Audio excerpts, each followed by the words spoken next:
విజయ్ దళపతి గారు మంచి సీట్లతోటి అంటే 108 సీట్లు సంపాదించుకున్నారు.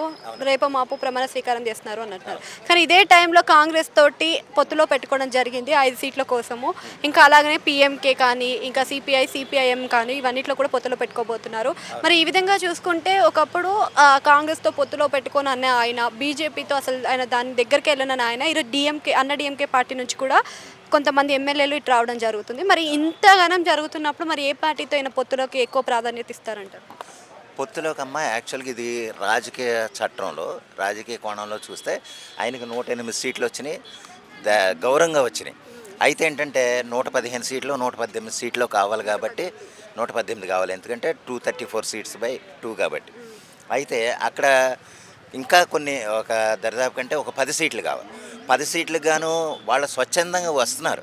కాంగ్రెస్ 5 ఉన్నాయమ్మా, సిపిఐ 2 ఉన్నాయి, సిపిఐఎం ఇంకో 2 ఉన్నాయి, పిఎంకే అనుకుంటా, పిఎంకే 5 ఉన్నాయి. ఇలాగ వాళ్ళు స్వచ్ఛందంగా వచ్చేస్తారు.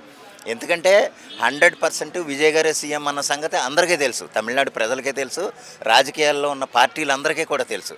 అవసరమైతే ఏంటంటే డిఎంకే నుండి కూడా కొంతమంది వచ్చేస్తారు, జంప్ అయిపోతారు. ఇక్కడ ఏంటంటే అధికారమే పరమావధిగా చూసే కొంతమంది ఎమ్మెల్యేలు ఉంటారు, నాయకులు ఉంటారు. వాళ్ళకి ఏంటంటే విజయ్ పార్టీకి వెళ్తే కొంచెం మంచి జోష్లో ఉన్నారు కదా, కొత్త పార్టీ కదా, ఏంటి కొత్తగా ఏమన్నా సంక్షేమాలు కానీ లేకపోతే పరిపాలనా విధానం ఏమన్నా మారుస్తారేమో అన్న ఉద్దేశంతో చాలామంది ఈ పార్టీలో జంప్ అవుతారు.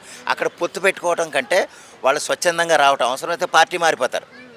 ఆ విధంగా ఇక్కడ మనం చూడాలి కానమ్మా. అక్కడ ఇప్పుడు సపోజ్ మనకు ఒక 70-80 సీట్లు వచ్చినాయి అనుకోండి, ఈయన ముఖ్యమంత్రి అవ్వాలంటే వేరే వాళ్ళని అడగాలి. ఇంకో విధంగా చెప్పాలంటే అడుక్కోవాలి. నాకు ఒక 50 మంది రండి, ఒక 50 మంది రండి, నేను ముఖ్యమంత్రిని అవుతాను అని అన్నారు. లేకపోతే ఈయన ఇంకొకళ్ళకి సపోర్ట్ చేసేయాలి రాజకీయ ఇది ప్రకారం. కానీ ఏంటంటే ఇక్కడ ఆల్రెడీ 90% మెజారిటీ వచ్చేసింది ఆయనకి.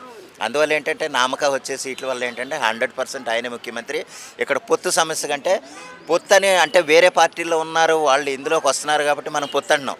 ఒక 2-3 నెలలు అయితే కనుక వాళ్ళు టీవీకే పార్టీ తరఫునే ఉండిపోతారు. అక్కడ పొత్తని కదా, లార్జెస్ట్ ఇండిపెండెంట్ పార్టీ కింద అది నిలబడుతుంది. గత 40 సంవత్సరాలు 50 సంవత్సరాలుగా ఉన్న చరిత్రనే విజయ్ గారు తన టీవీకే పార్టీ విజయం సాధించి ఆ చరిత్రని రూపుమాపారు. కాబట్టి ఇది ఒక లార్జెస్ట్ అతిపెద్ద పార్టీగా తమిళనాడు కొత్త పార్టీగా నిలబడడం అనేది సంతోషించదగ్గ విషయం. ఆ విధంగా ముఖ్యమంత్రిగా అవటం కూడా ఎంతోమంది మెచ్చుకునే విషయం.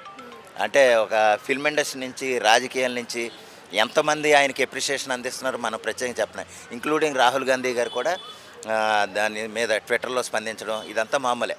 ఇంకా మిగిలిన వాళ్ళందరూ వస్తారమ్మా. ఆయనకి ఇప్పుడు 108 అనుకుందాం, 125 సీట్ల వరకు పెరిగిపోతాయి. పెరిగినప్పుడు ఏంటంటే ఇక సొంతంగా దర్జాగా ఆయన చీఫ్ మినిస్టర్ అవుతారు. ఆయన వెనకాల వీళ్ళందరూ ఉంటారు, అందులో సందేహం లేదు. కొత్త పరిపాలన, కొత్త సంక్షేమాలు చేసి ఆయన మరెంతో పేరు తెచ్చుకుంటారని మన మన మీడియా తరపున కానీ లేదా ఆంధ్రప్రదేశ్ ప్రజల తరపున కానీ మనం కోరుకుందాం.